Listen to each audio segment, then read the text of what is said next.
Japan की राजधानी Tokyo में क्वाड की बैठक आयोजित हुई। इस बैठक में भारत के प्रधानमंत्री नरेंद्र मोदी, जापान के प्रधानमंत्री फूमियो किशिदा, अमेरिकी राष्ट्रपति जो बाइडेन और ऑस्ट्रेलिया के प्रधानमंत्री एंथनी अल्बनीज ने हिस्सा लिया। इस दौरान रूस यूक्रेन जंग समेत कई मुद्दों पर चर्चा हुई। वहीं बैठक में पीएम मोदी ने चीन को सख्त संदेश भी दिया।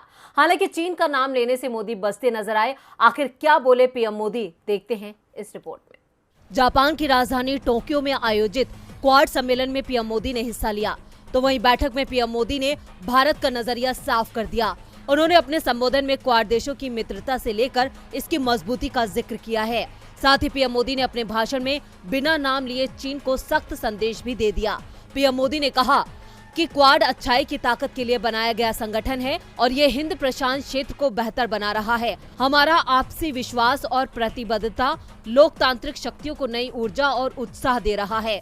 क्वाड के स्तर पर हमारे आपसी सहयोग से एक मुक्त, खुले और समावेशी हिंद प्रशांत क्षेत्र को प्रोत्साहन मिल रहा है, जो हमारा साझा उद्देश्य है। आज क्वाड का दायरा व्यापक हो गया है। आपको बता दें कि चीन के विदेश मंत्री वांग यी ने क्वाड सम्मेलन से कुछ दिन पहले कहा था कि ये समूह नाकाम होकर रहेगा।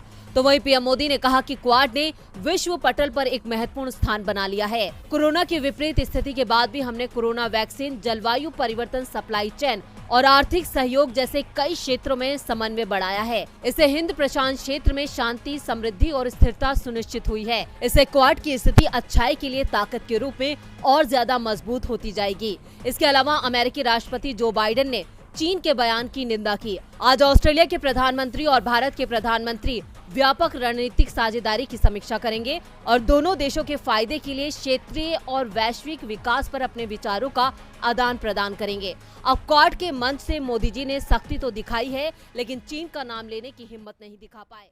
उत्तर प्रदेश का वाराणसी इन दिनों ज्ञानवापी काशी विश्वनाथ विवाद के चलते चर्चाओं में बना हुआ है।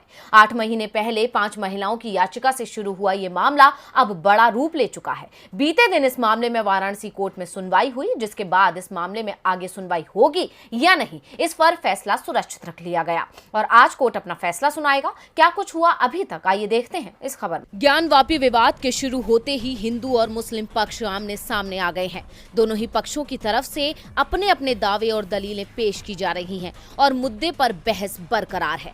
वहीं इस बहस के बीच एक बड़ा सवाल सभी के जहन में खड़ा हो गया है कि ये विवाद कहां जाकर थमेगा और ज्ञानवापी मस्जिद ही रहेगी या मंदिर बना दी जाएगी। और मुस्लिम पक्ष को यही डर सता रहा है कि कहीं उससे उसकी ये मस्जिद छीन ना ली जाए, जिसके चलते मुस्लिम पक्ष लगातार वर्शिप एक्ट 1991 का हवाला देकर कोर्ट से इस मामले को खारिज करने की अपील कर रहा है। लेकिन हिंदू पक्ष इस मामले को बढ़ाने में लगा हुआ है और अब इस मामले में नया विवाद खड़ा कर दिया गया है। अभी तक सिर्फ श्रृंगार गौरी की पूजा की अनुमति मांगी जा रही थी, लेकिन अब शिवलिंग की पूजा की भी मांग हो रही है और इसके लिए हिंदू पक्ष ने कोर्ट में नई याचिका दाखिल कर दी है।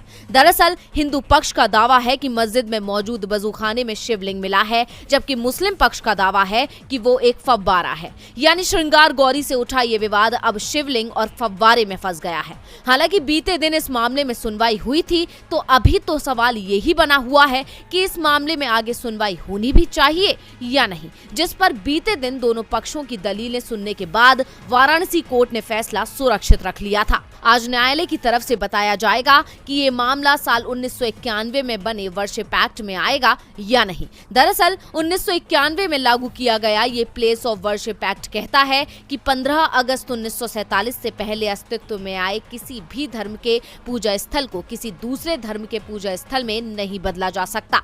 मुस्लिम पक्ष का कहना है कि ये मसला वर्शिप एक्ट के तहत आता है क्योंकि मस्जिद 1947 के पहले से ही अस्तित्व में है, लेकिन हिंदू पक्ष इससे इनकार कर रहा है। वकील अश्विनी उपाध्याय ने कहा कि वर्शिप एक्ट काशी विश्वनाथ मंदिर पर लागू नहीं होता है। आगे कहा गया है कि ज्ञानवापी मस्जिद इस्लाम के सिद्धांत के हिसाब से नहीं बनी है। यानी अभी इस विवाद पर सस्पेंस बरकरार है और कोर्ट के फैसले के बाद ही आगे की तस्वीर साफ हो पाएगी कि ये मामला आज यहीं थम जाएगा या अभी इस पर विवाद बरकरार